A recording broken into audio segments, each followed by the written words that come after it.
Hey everyone, we're back again. Chris O'Sullivan here. You must have thought that I'd given up on the fishing videos, but in truth, I've been out loads, but I've just got all small fish that nobody really wants to catch. So, got out doing a bit of bait digging today, so I thought I'd get a bit of a video with it. So, as you can see, I've got the rubber gloves on. The place where we dig, there can be some nasty stuff in the mud, so it's just mostly to protect yourself. Now, a thing that I do as well, it's in December, so I put on these cheap gloves. You can get them in Pennies or Primark or whatever it's called in your area. Pair of good rubber gloves over them, disposable gloves.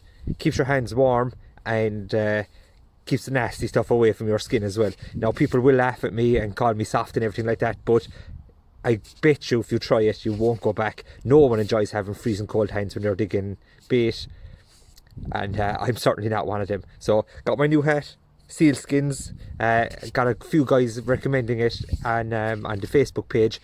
Absolutely brilliant. Cost €30, but well, assuming I don't lose it, well worth the money. It's the 2nd of December now.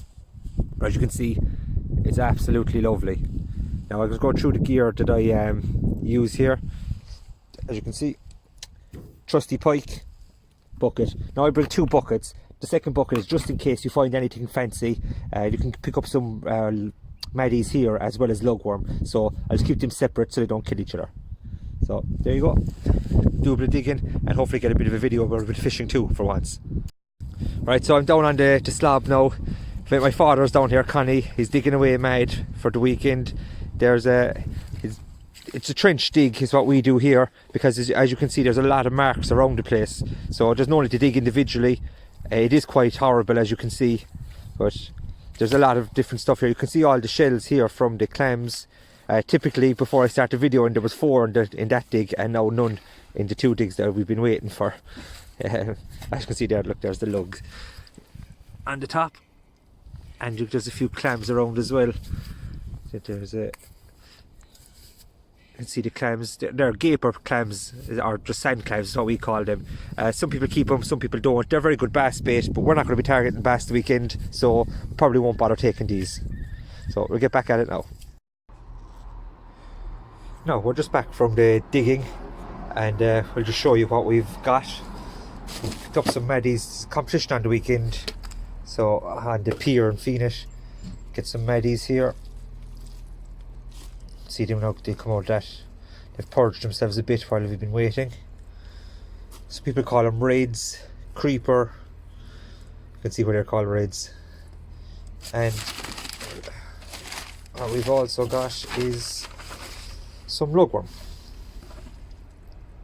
Now, some people will say these are very small lugs, but you've got to get the bait to suit what you're going for. So if I was going for cod now or bass, it'd be the big lugs that I'd get.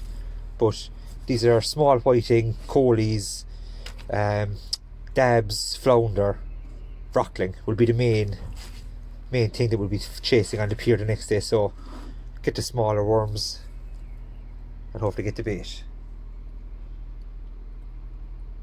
We'll divide these down, keep them in water because they gotta last until the weekend.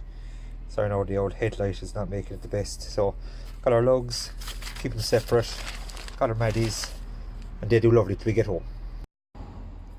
So, with the maddies, when we get them home, we're going to get as much of this mud out of them as possible. I'm going to put them into a cat litter tray with just a tiny little bit of water, just enough to cover the top of the worms.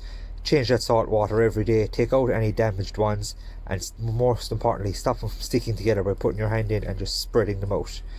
So that'll keep the maddies easily for a few days until the competition. Same with the lug. We'll divide them down into 20s or 30s. A small drop of water just over the top of the biggest worm. Take out any dead ones every day and change the water. Good to go. Do this to the weekend, no problem at all. Now this, you can see, is the finished product. Into a small cat litter tray is what I use. You can get these Mr. Price. Tesco's have them. You can see there for the cats. Very good for keeping bait. A tiny bit of water, you might be able to see there, only about a centimetre or so.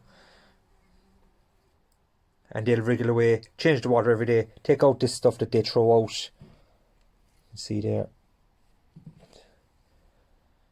Take that out, and they'll last definitely 3 or 4 days easily. The fewer you have in the tray, the longer they last. Changing them every day, taking out this mud and making sure that they don't all bunch together.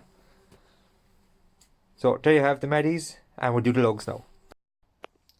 Now, as you can see, the lugs are done as well. Same idea, small drop of water. These are quite small lugs, so there's an extra few in them. Usually I only have 20 or 30 maximum, but there's about 50 of the small ones in there. I'm going to get more of these little boxes and I'll divide them out another little bit, but with the small lugs, it doesn't really make a difference unless you're wanting to keep them for a good while. So you can get up to about 40 or 50 of these little ones and that'll be fine, unless you want to keep them for a week or so. Then I would divide them down again. But if it's only for a couple of days, you can have these numbers in.